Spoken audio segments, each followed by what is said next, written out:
that video up because it perfectly illustrates a point I often try and make.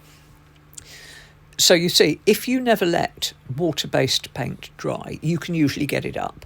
Without the vacuum extraction thing, it would have been a lot harder.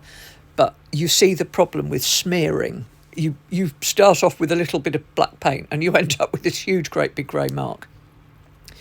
I wouldn't have used... So, step through that. I have got one of those extraction things. I would have been a little bit more careful about when I used the knife. I would have put a piece of paper right up to it to try to avoid spreading. I wouldn't have used washing up liquid. I would have just used a damp cloth, and with a finger, literally outside to in, because the most important thing is to stop it spreading.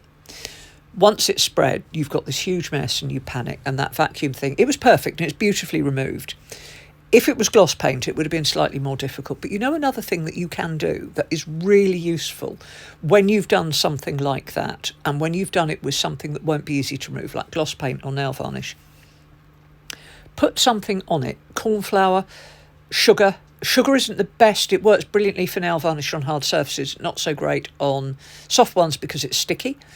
Corn flour, a spoonful of corn flour, a spoonful of flour, because what you're doing is you're persuading the things that make it a glue to go up into the corn flour, and just leave it.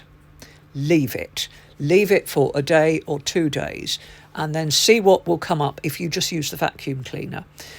At the very worst, you've stopped it spreading, and then you use an incredibly sharp blade or a very small pair of scissors, and you just cut it off the top of the carpet and it comes off because you haven't spread it. It's only a tiny little bit.